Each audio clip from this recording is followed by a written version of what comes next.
Olá, bom dia, boa tarde, boa noite, dependendo do horário que você está assistindo. Sou o professor Daniel e hoje, na nossa videoaula de revisão, nós iremos tratar dos últimos tópicos relacionados à parte de computabilidade, que compõem os temas ministrados no primeiro bimestre da nossa disciplina.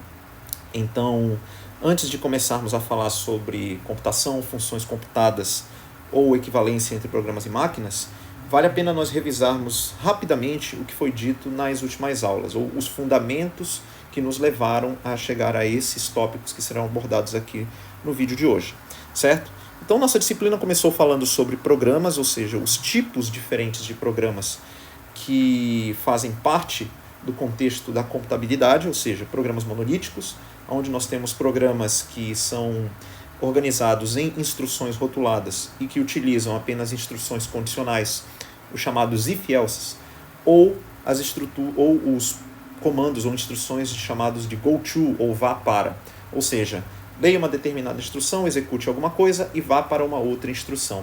Ou caso você esteja trabalhando com algum condicional no modelo if-else, se uma determinada condição for verdadeira, faça isso e vá para algum lugar. Se não, faça outra coisa e vá para algum lugar, certo? Ou não faça nada e apenas vá para algum lugar. Então, os programas monolíticos aí são os programas mais simples, são os tipos de programas mais primitivos que nós temos, certo? Foram muito utilizados em linguagens de programação mais antigas, aquelas que eram usadas nos anos 60 e 70, e eles constituem uma base importantíssima dentro do contexto da teoria da computação, pois é a partir deles que nós fazemos análises de equivalência, análise de complexidade de algoritmos. Claro que também podemos utilizar programas iterativos, recursivos para fazer a complexidade de algoritmos, mas os programas monolíticos eles expõem de uma forma mais clara, mais explícita, certo? A quantidade de instruções que nós estaremos, por exemplo, executando dentro de um programa, o que facilita a avaliação e a parte de complexidade computacional.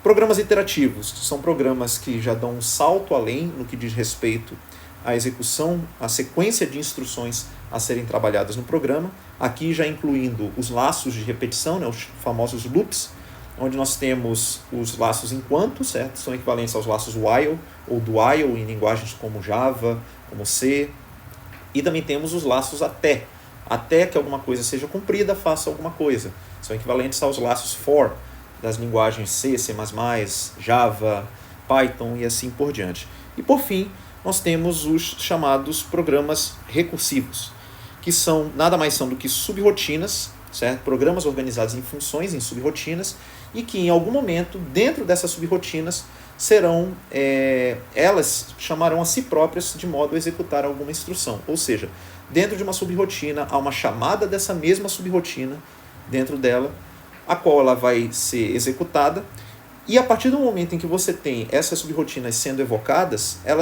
cada chamada vai ser armazenada dentro de uma pilha, certo? Uma pilha de recursão.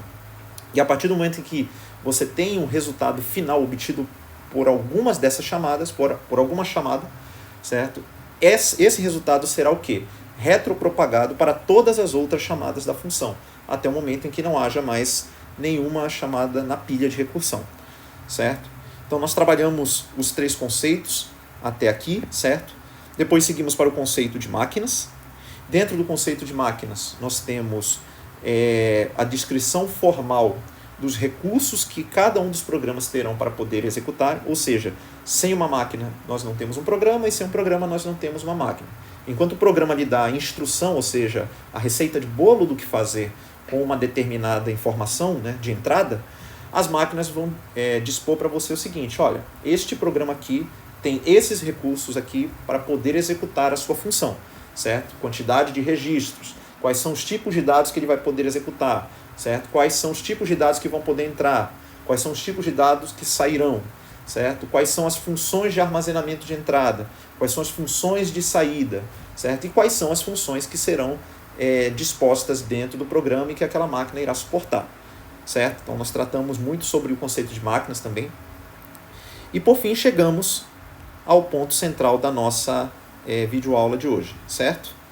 Que seria basicamente o conceito de computação, ou que seria computação, certo? E também a parte de funções computadas. E mais especificamente, qual seria a relação entre a computação e a função computada. E é isso que nós vamos ver na nossa videoaula de hoje.